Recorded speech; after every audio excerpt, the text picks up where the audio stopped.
Have you ever had that feeling that someone's watching you? Have you ever had that feeling that people around you were making fun of you secretly in their heads?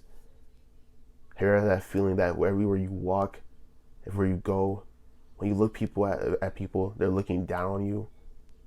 You feel this suffocating feeling that the world is somehow against you. That used to be me for a long time. I used to have crushing anxiety, and I don't think I really acknowledged it as that before because, I didn't really care about my mental health. Whenever I felt like that, whenever I felt like, oh, the world's looking down on me, my peers are looking at me weird.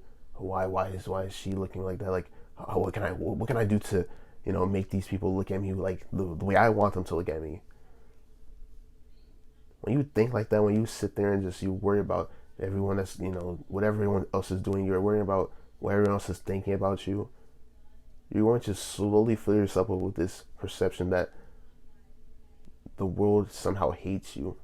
And that may be true, but that should not concern you. So many people walk around, so many guys, so many girls walk around thinking that the world is against them, that they're not pretty enough, they're not tall enough. I'm too overweight, or I'm just, I have too much fat, and that may be the case. But if you sit there worrying about it all the time and you don't do something to fix it, especially if you can do something to fix it, it's going to get worse. I used to have these thoughts of, oh, I'm kind of ugly, or like I don't look as good as I want to. Look at this guy, he looks, good, and he's getting a lot of girls. And me, I'm just, what's wrong with me? Why can't I get girls? Why can't I keep eye contact? Why can't I just, why this, why that? Those whys and those like what if questions were slowly deteriorating my brain. They slowly deteriorated my mental health. It got really bad to a point that I didn't care about my appearance.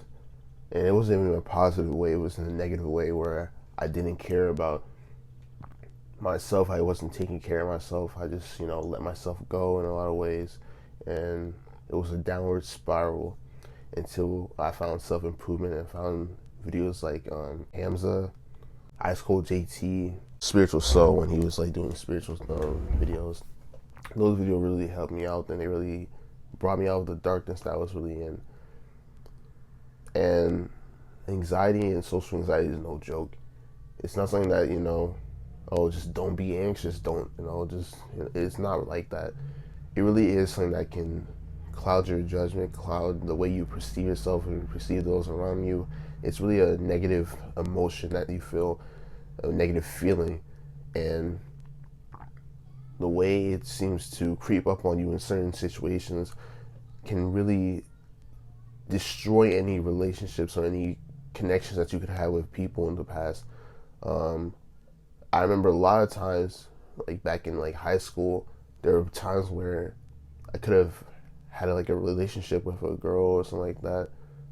I could have, got an opportunity, but because of my social anxiety and because of the way I thought I would look to certain people, I closed myself off and I made myself smaller in a lot of areas because I didn't want to be too bright. I didn't want to look to this, to that, just I didn't want to be in the spotlight, and in those moments, I'm grateful for those moments of anxiety. I'm grateful for those moments of, sort of self-preservation, but at the same time, I'm looking back and it's like, wow, I really messed up some areas where I could have had like success. But that's okay because now I'm learning, now I'm growing, now I'm steadily trying to do the best I can to become better as a person, better as like a brother, as a son, all that. I'm trying to continue to put myself on an incline. And there are down days, I'm not fully like out of it, but there are days where I still feel like, oh, like, is this person watching me?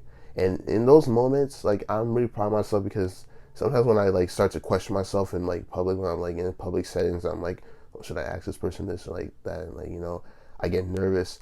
I like purposely put myself I purposely make myself do, like, for example, like say I see a girl in public and I think she's cute, or I think like she's attractive.